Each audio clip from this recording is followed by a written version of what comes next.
എന്റെ പേര് പറയാൻ എനിക്ക് പേടിയാവുന്ന ധൈര്യത്തിൽ പറ. ഒരാണല്ല നീ, ഒരു പെണ്ണുമല്ല നീ, മനസ്സിലായില്ലേ? ഒരു നട്ടലില്ലാത്ത നായിയാണ് നീ. കാണിച്ചു കൊടുത്തു എന്നിട്ട് വിശ്വാസമായി, എന്നിട്ടൊരു വിശ്വാസമില്ലാണ്ട് ഇപ്പൊ ഒരു വീട് ചെയ്ത് ഞാൻ എന്താ പറയാന്ന് ഞാൻ ആലോചിച്ചത്.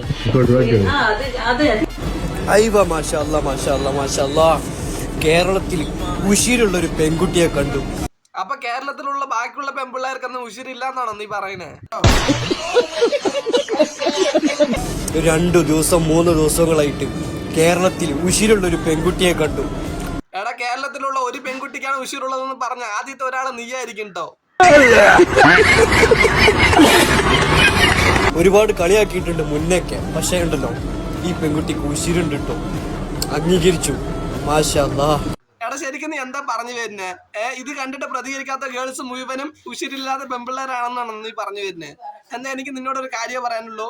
എടാ, കേരളത്തിലുള്ള ഒരു പെണ്ണിന് മാത്രമല്ല എല്ലാ പെണ്ണിനും ഉശിരുണ്ട്. പക്ഷെ അവർക്ക് ഈ സോഷ്യൽ മീഡിയ ആയിട്ട് ബന്ധമില്ലാത്ത കുറെ അധികം ആൾക്കാരുണ്ട് എന്ന് കരുതി അവരൊന്നും ഉശിരില്ലാത്ത പെൺപിള്ളേരാകാൻ പോകുന്നില്ല മോനെ. അതുകൊണ്ട് തന്നെ ഈ വീഡിയോ കാണുന്നത് ഒരു ഗേൾ ആണെങ്കിൽ മറക്കാണ്ട് നിങ്ങളുടെ ഉശിര് എന്താണെന്ന് കമന്റ് ബോക്സിൽ അറിയിച്ചിട്ട് പോവുക. അപ്പൊ ഓക്കെ, ബൈ.